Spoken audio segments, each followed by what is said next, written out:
안녕하세요. 성경 이야기 해주는 남자 MK입니다. 이스라엘이 남과 북으로 갈라진 이유는 지난 편에서 설명했습니다. 남유다의 왕 르호보암의 불운한 인생도 말씀드렸었죠. 이번 시간에는 북이스라엘의 왕이 된 여로보암의 남은 이야기를 들려드릴게요. 여로보암은 이제 북쪽 10개 지파를 다스리는 왕입니다. 그런데 여로보암을 불안하게 하는 게 있었어요. 바로 성전이 예루살렘에 있다는 사실입니다. 백성들이 제사를 드리러 성전이 있는 예루살렘에 갔다가 남유다 편으로 돌아서면 어떡하나 걱정하게 됩니다. 국리 끝에 여로보암은 금송아지상 2개를 만듭니다. 그리고 백성들에게 이렇게 말합니다. 예루살렘으로 올라가는 일은 너희에게는 너무 번거로운 일이다. 이스라엘 백성들아, 너희를 이집트에서 구해주신 신이 여기에 계신다. 그리고 그는 금송아지상 2개를 하나는 베델에 두고 다른 하나는 단에 두었다. 성경을 보다 보면 단에서 브엘세바까지 라는 표현이 가끔 나옵니다. 단은 이스라엘 영토의 북쪽 끝이고 브엘세바는 남쪽 끝입니다. 땅 끝에서 끝까지 라는 의미입니다. 우리식으로 하면 백두의 산라까지, 이거랑 완전 같은 표현입니다. 그런데 나라가 남북으로 갈라졌으니까 브엘세바는 이제 북이스라엘의 영토가 아닌 거잖아요. 새로운 영토 안에서 가장 남쪽에 가까운 성읍이 베델입니다. 그러니까 북이스라엘 영토의 남쪽 끝과 북쪽 끝에 금송아지상을 세운 겁니다. 베델에 있던 제단은 사라졌지만 단에는 유적이 남아 있습니다. 이게 현재 텔단에 있는 금송아지 제단의 흔적입니다. 금송아지의 제사를 드리는 행위는 북이스라엘이 망할 때까지 계속됩니다. 북이스라엘 말기에 활동했던 선지자 호세아도 이걸 언급했어요.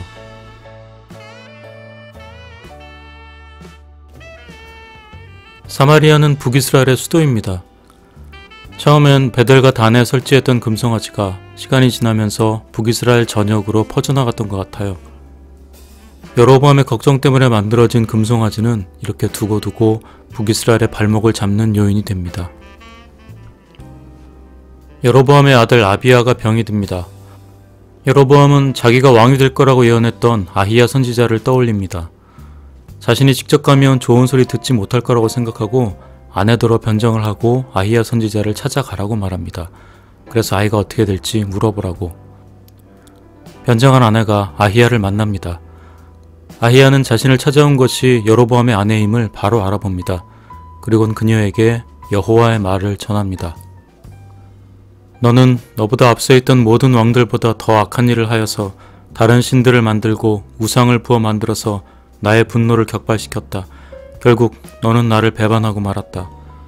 그러므로 내가 여로보암의 가문에 재난을 내리겠다. 여로보암 가문에 속한 남자는 종이거나 자유인이거나 가리지 않고 이스라엘 가운데서 모두 끊어버리겠다. 마치 사람이 쓰레기를 깨끗이 쓸어버리듯이 여로보암 가문에 사람을 하나도 남기지 아니하고 다 쓸어버리겠다. 아히야는 이어서 아이의 운명에 대해 알려줍니다. 이제 일어나서 집으로 돌아가십시오. 부인이 성읍 안에 들어설 때 아이는 곧 죽을 것입니다. 그런데 온 이스라엘은 그의 죽음을 애도하며 장사를 지낼 것입니다. 여로보암 가문에서는 그 아이만이 주 이스라엘의 하나님께서 보시기에 착하게 살았으므로 여로보암의 가문에 속한 사람 가운데서 그 아이만 제대로 무덤에 묻힐 수 있을 것입니다. 여로보암의 아내는 충격적인 예언을 듣고 돌아섭니다. 그녀가 돌아와 집에 들어서는 순간 아이는 죽습니다. 성경의 어투는 대체로 무심합니다. 그저 사실만을 툭 전달할 뿐이에요. 예언을 듣고 그녀는 무슨 생각을 했을까요? 내가 집에 돌아가면 죽는다고 했으니까 집으로 가지 말까?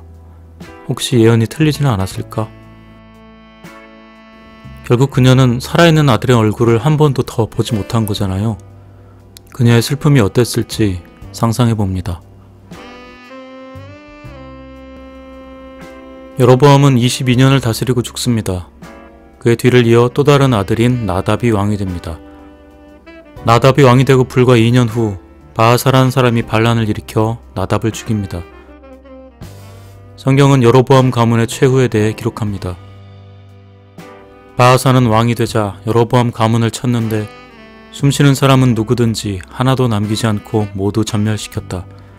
주님께서 실로 사람인 주님의 종 아히야에게 말씀하신 대로 이루어진 것이다. 여로보암이 자기만 죄를 지은 것이 아니라 이스라엘까지도 죄를 짓게 하였으므로 주 이스라엘의 하나님께서 이렇게 진노하셨다. 분단의 당사자였던 르호보암과 여로보암은 이렇게 둘 다 역사의 무대에서 사라집니다. 출신은 달랐지만 비슷한 시기에 왕이 되었고 불행한 여생을 보냈다는 점은 같았습니다. 생각보다 남유다 북이스라엘 얘기가 길어졌습니다. 이렇게 3편이나 영상이 나올 줄은 몰랐어요. 제가 이 부분을 읽을 때 궁금한 게 하나 있었습니다. 유다는 12지파 중에 하나일 뿐인데 다른 10개 지파를 상대할 정도로 왜 이렇게 강한 거지? 심지어 나라 이름도 남유다잖아요. 물론 유다 지파에서 다윗이라는 걸출한 인물이 나오기도 했지만 여기는 조금 더 뿌리 깊은 이유가 있었습니다. 다음 편에는 시간을 많이 거슬러 올라가서 모세가 이스라엘 민족을 이끌고 이집트를 탈출한 직후로 가보겠습니다. 저는 바이블텔러 MK입니다. 평안하십시오.